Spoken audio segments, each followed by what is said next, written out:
Mag-aalas 11 na at kinakabahan na si Celine sa pag-uwi ng kanyang asawang si Dante. Lasinggero kasi ang mister niya at nasisiguro niyang langunan naman ito sa alak at maaaring mapagbuntungan siya muli nito. Ilang sandali pa nga ay dumating na ang kanyang asawa. "Ipaghanda mo ko ng kape," sambit ni Dante sa asawa. Agad namang sumunod si Celine. Pagkainom ni Dante ng kape, ay napabuga ito. "Anong klaseng kape ito, Celine? Kape ba tawag mo rito? Malamig na at ubod ng tamis." Galit na sambit ng kanyang mister. Sa galit na binalibang nito ang baso.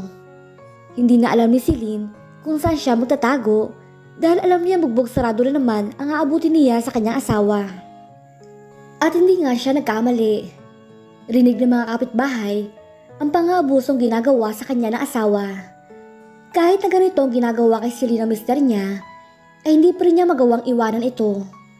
Umaasa pa rin kasi ang ginang na titigil isang araw si Dante sa kanyang bisyo at manunumbalik ang kanilang pagmamahalan. Ngunit tila malayo na ito sa katotohanan. Isang araw ay nahuli niya ang kanyang asawa na nag-uwi ng babae. Nakita pa niya ito mismo sa kanilang silid na may ginagawang milagro.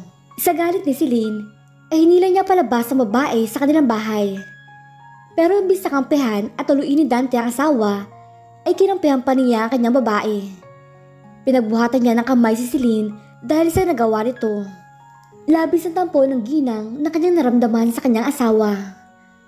Ngunit nang humingi naman ng tawad si Dante sa kanyang nagawa, ay agad niya itong pinagbigyan. Ang akala niya ay doon na matatapos ang kasamaan ng asawa, ngunit magbabalat kayo lamang pala ito. Dahil makalipas ang 3 araw, ay bumalik na muli ang kanyang asawa sa pag-iinom at pambababae. At sa tuwing ng nalasing siya, ay si Celine ang kanyang hinaharap.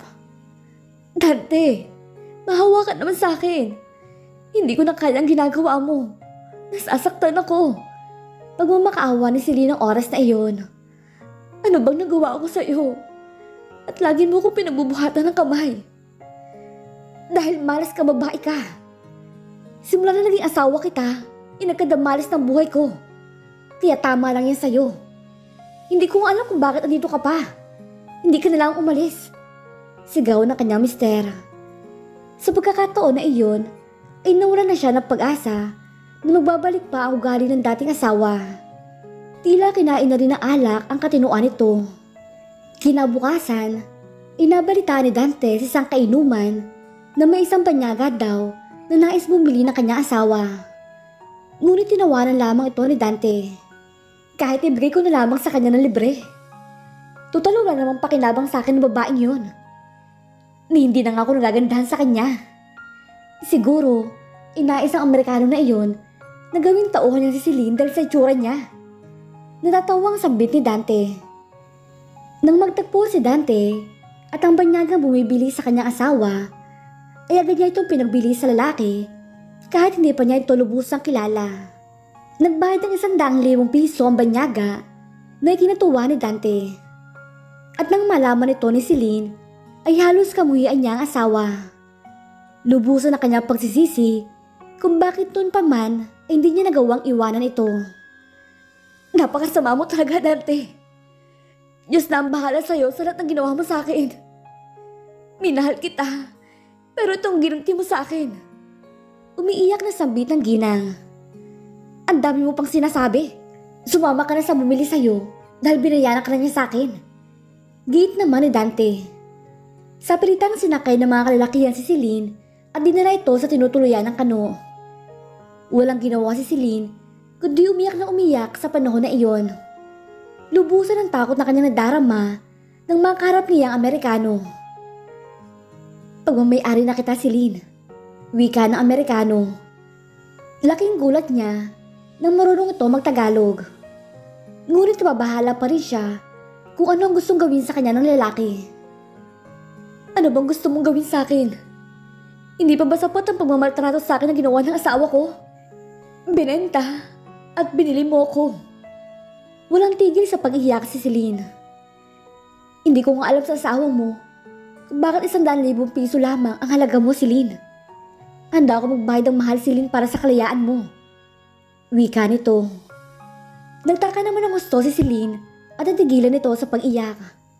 Hindi mo na ba ako nakikilala, Celine? Ako to, si Lucas. Ako dati mo kaklase nung high school. Pag-amin ng lalaki. Si Lucas lagi binubuli nung high school dahil ang balita sa paaralan dating babaeng mababa daw ang kanyang ina at nabuntis ito ng isang Amerikano. Dahil dito, naging tampulan na siya ng tukso. Ngunit lagi siya pinatanggol ni Celine sa mga klase. Dahil dito nahulog ang loob ng binata kay Celine at mula nga noon ay hindi na niya ito nakalimutan. Nang matagpuan si Lucas na kanyang ama, ay dinala ito sa Amerika at doon na nakapagtapos at ng trabaho. Nang mabalitaan ni Lucas mula sa isang kaibigan ang nangyayari nito kay Celine, ay buo ang kanyang loob na ibalik sa ginang ang kabutihang ginawa nito dati sa kanya. At dahil na rin sa magpahanggang ngayon, ay minamahal niya ang babae. Inanap kita. At alam kong hindi ka bibigay sa akin ng iyong asawa, kaya minarapat ko na lamang na bilhin kita sa kanya. Huwag ka mag-alala, Celine, dahil nakaganti ka na sa asawa mo. Marahil sa mga oras na ito, nasa kulungan na siya. Sambit naman ni Lucas. Ang pera na ginamit ko sa iyo ay magiging ebidensya sa mga pulis. Patunay itong binenta kanya sa akin. Patutunayan din natin na minamaltrato kanya upang sa gayon, imabulok siya ng tuluyan sa bilungguan. Huwag ka na matakot, Celine. Narito ako at handa akong tulungan ka. Saad naman ang Ginoo. Napayak na lamang si Celine ang oras na iyon. Ang akala niya ay tuluyan na malulugmok ang kanyang buhay sa hirap na kanyang dinaranas. Hindi niya alam na ang kabutihan palang nagawa niya noon ay magsasalba sa kanya sa ngayon at bibigay ng kalayaan sa piling ng kanyang asawa. Tuluyan na nga nakalaya si Celine sa mapang-aliping kamay ng dati niyang asawa. At sa tulong ni Lucas ay napakulong at tinutuloy ng korte si Dante ng panghabang buhay ng pagkakabilanggo. Ngunit 3 taon pa lamang siya nakakulong ay binawian na ito ng buhay dahil sa komplikasyon sa atay. Naging maganda naman ang pagtrato ni Lucas kay Celine. Nahulog na rin ang loob ng babae sa Ginoo at napagdesisyonan nila magpakasal at manirahan na sa ibang bansa. Naging maligaya ang kanilang pagsasama at nabiyayaan sila ng kabal na anak na sina Sandor at Cyrus. Hindi akalain ni Celine na isang araw ay mararanasan niya muling umibig. Ibinigay ni Lucas sa kanya ang pagkalinga at pagmamahal na dapat ay noon pa niya naranasan. Laking pasasalamat na lamang din niya sa mapait na nakaraang naranasan niya kasama ang dating asawa. Kundi dahil dito, baka hindi niya na makitang muli si Lucas na siya palang bibigay sa kanya ng panghabang buhay na kaligayahan. At dito na po nagtatapos ang ating kwento. Sana po ay muli ninyo ako samahan sa mga inspiring story na nais kong ibahagi sa inyo. Ang inyo pong like, share, subscribe ay malaki ng tulong sa ating channel. Maraming salamat po.